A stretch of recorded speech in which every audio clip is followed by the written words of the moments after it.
नमस्कार मित्रांनो, माझ्या शैक्य वकील चॅनलमध्ये तुमचं सहर्ष स्वागत आहे. मित्रांनो, ज्यावेळी एखाद्या आरोपीनं गुन्हा केलेला असतो त्यावेळी त्या आरोपीचं गुन्ह्याचं स्वरूप काय आहे, गुन्हेगाराचा त्याचा पूर्व इतिहास काय आहे, त्याची वागणूक कशी आहे, तो पलायन करण्याची शक्यता आहे का, एखादा गुन्हा केल्यानंतर तो लपून बसण्याची शक्यता आहे का, अशी जर काही शक्यता जर वाटत असेल आणि जर आरोपी पोलिसांना पकडलेला असेल तर अशा व्यक्तीला पोलीस हातकड्या लावण्याचा निर्णय घेऊ शकतात. परंतु प्रत्येक गुन्ह्याच्या प्रकरणात पोलीस आणि आरोपीला हातकड्या घालाव्याच असं काही बंधनकारक नाही आहे.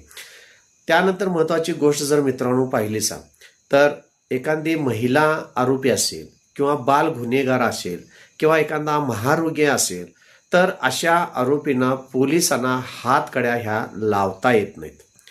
माझ्या चॅनलवर नवीन असेल तर सबस्क्राईब करा, लाईक करा, शेअर करा. धन्यवाद मित्र.